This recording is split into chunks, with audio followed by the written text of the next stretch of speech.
I'm also privileged to speak along with Mr. Kanda Swami, for whom we provided support in building his highway information system using GIS referencing.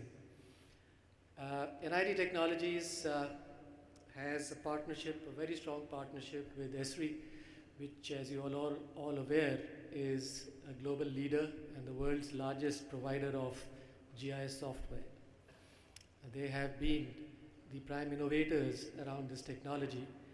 And what I'm going to be presenting to you today is essentially the way we see this technology being relevant to us, and how is it evolving and creating exciting new opportunities for us. So that would be the essence of my discussion with you in this particular session. So the world has many challenges. Sanjay alluded to some of them in his opening remarks around economic uncertainty. But there are other big challenges as well that we are all experiencing. The big ones being climate change, political and social conflict, loss in biodiversity, water scarcity, and so on.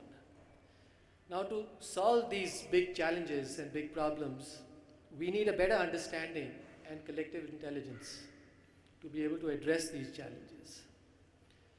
GIS provides us with the visual ability and the blend of cognitive abilities along with digital, I would say, workflows that allows us to visualize these issues and create solutions. So in a sense, what we see GIS do is create a systemic framework to understand these challenges and thereby create solutions. And that makes it very, very relevant for governance. Now, e-governance is a popular term that we are all very familiar with. It basically implies the use of technology for reforms as well as creating better citizen services. What we are seeing is that in many areas of e-governance, geospatial technology is becoming the core. So whether it is natural resource management, land records, urban planning, defense, security, in many, many of these areas, we are beginning to see geospatial technology becoming the core. Now, what we normally see in government programs is that they normally operate in silos. What geospatial technology allows us to do is to integrate information across these silos. So can we, for example, use land records and integrate it with urban solutions to generate better property tax collection? These are integrated solutions that geospatial technologies allow us to do. Many, many large government programs are making geospatial technologies core to the e-governance program. So if you look at the utilities sector, for example, our APDRP program, the geospatial element of that particular program may probably only require 10 to 15% of the overall investments. But it is central and core to that whole program, which is looking at managing distribution losses. So it uses imaging, it overlays layers of network assets. Every pole is located, its latitude and longitude. Every meter information is recorded, so you have rich information which is available in this repository, which is used for consumer indexing, it's used for load dispatching, it's used for managing pilferages and so on. So when GIS becomes central, or geospatial technologies become central to an e-governance program, we have a new term which emerges, and that's what we are calling now as G-governance, using geospatial technology for governance. A simple definition would be using geospatial technologies for better and more informed decisions by the government. We are working in a large program with the Internal Security, Ministry of Home Affairs, on capturing crime and criminal data. It's the CCTNS program, the Crime and Criminal Network system, whereby we are automating every police station in every location in the country. And there are 4 states in which we are involved. The whole idea being that different locations can share data seamlessly and be able to manage and track the law and order as well as crime situation in the country. Now, if every FIR is geocoded, you can start beginning to see patterns that can be useful in proactively preventing crime. And indeed, the second phase of the CCTNS program is talking about incorporating geospatial and GIS technology to enable better governance and provide a better citizen interface. So, I think the relevance is something that we all understand. It helps in improving planning, management, and decision making, and it provides the critical infrastructure for governance in the world of today. Now let's see how this technology is evolving. We have seen the evolution of information technology. So whether it is around evolution of computer languages, or it's around operating systems, or simply around the evolution of hardware, which, as you know, continues to follow Moore's law, whereby mainframes gave way to personal computers, to client-server technology, and now we have the internet, where computing is all-pervasive, giving rise to newer and newer services, like services on the internet, web services, using diverse pieces of resources available and combining them together as we do in grid computing, or offering a service on demand, whereby you pay only when you use a particular service, as in utility computing. And of course, the great new buzzword that incorporates and encapsulates this particular theme is cloud computing. So we're seeing information technology evolve. What's great is that GIS is aptly embracing this evolution. So when it starts embracing this evolution, its usage starts increasing exponentially. So during the days of mainframe, only a few thousand researchers were deploying and using this technology. And then when personal computers became available, we had the GIS professionals, and hundreds and thousands of such professionals started deploying this technology. And when desktops became all pervasive as client-server technology, we started having many more applications and users, and so we have millions of users. And now with the internet and the cloud, everyone and anywhere can become a GIS user. So we are seeing GIS evolving and aptly embracing the IT evolution. But in addition to that, there are other forces which are converging. We've seen computing and networks, how they've evolved and the impact that they've had on GIS technology.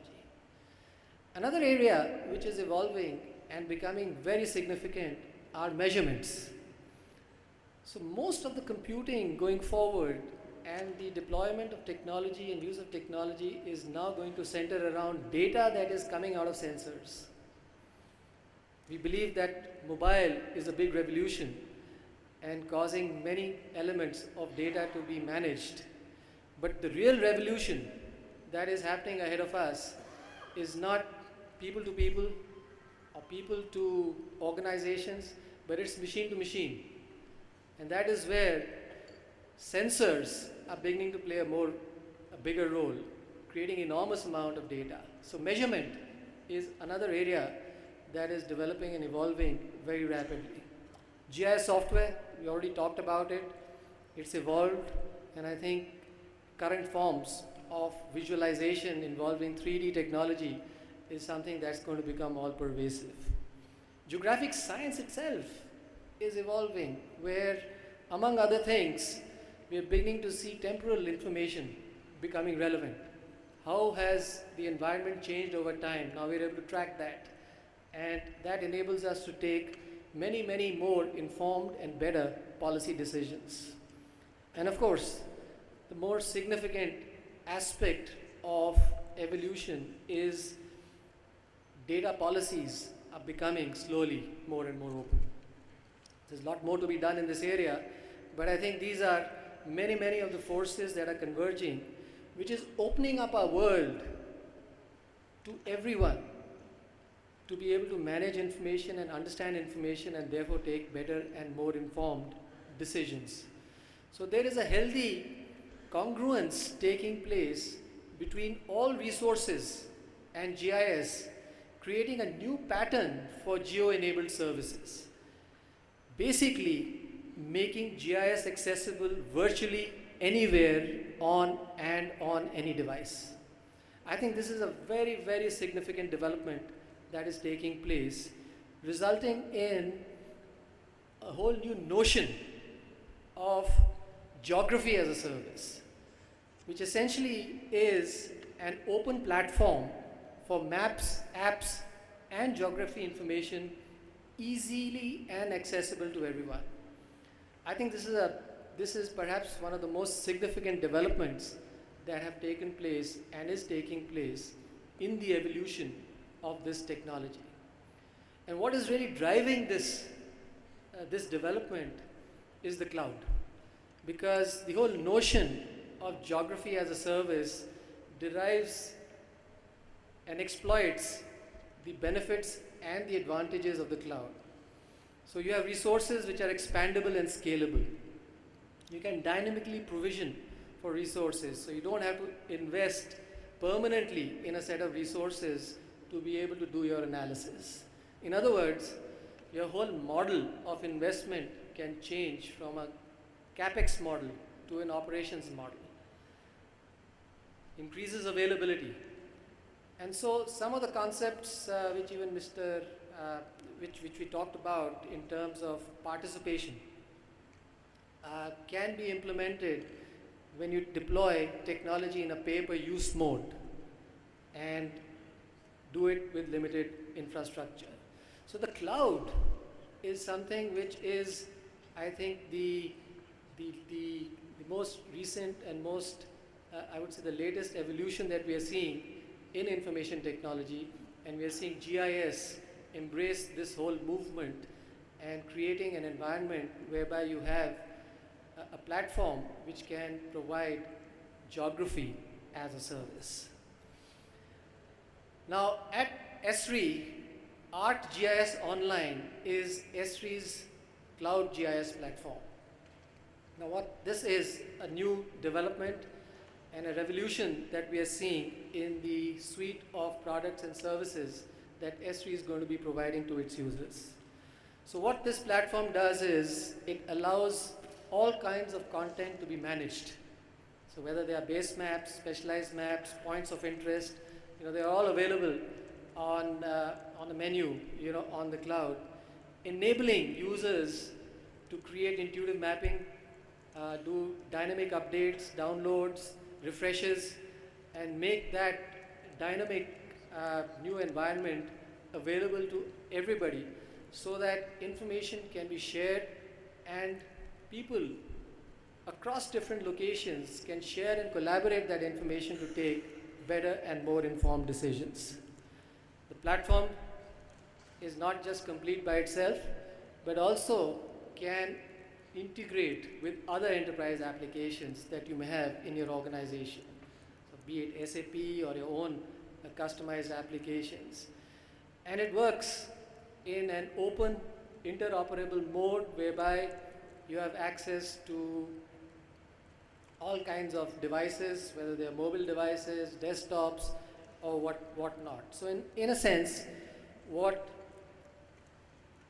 has evolved is a very unique platform which is rich in content, has all the geoprocessing tools, models and templates available so that users can very simply configure what they require to deliver the solution that they expect from their technology. So I'd encourage you to come and explore ArcGIS Online with us in this particular forum. We have set it up in the exhibition, and I'm sure when you go through this particular platform, you will truly understand the power of this new technology. Thank you.